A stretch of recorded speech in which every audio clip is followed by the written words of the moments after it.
The Hiligaynon word bag-o means new in English. Bag-o. Bag-o. Let us have the following example sentences using the Hiligaynon word bag-o. Bag-o ang iya cellphone. Bag-o ang iya cellphone.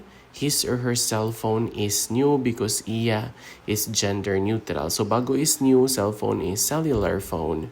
So bago ang iya cellphone. Bago ang iya cellphone. May bago nga tindahan sa kanto. There is a new store on the corner.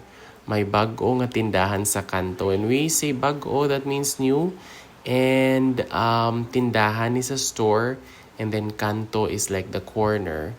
So may bago nga tindahan sa kanto. May bago nga tindahan sa kanto. Another sentence, bago nga sapatos ang iya ginsuksok. Bago nga sapatos ang iya ginsuksok. Sapatos is shoes.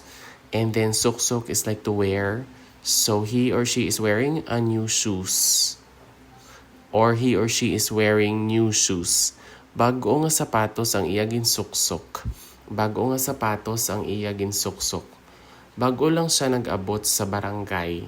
Bago lang siya nag-abot sa barangay. It means he or she just arrived in the village. Bago is like new, and then abot is arrive, and then barangay is like a village. So, bago ang iya cellphone.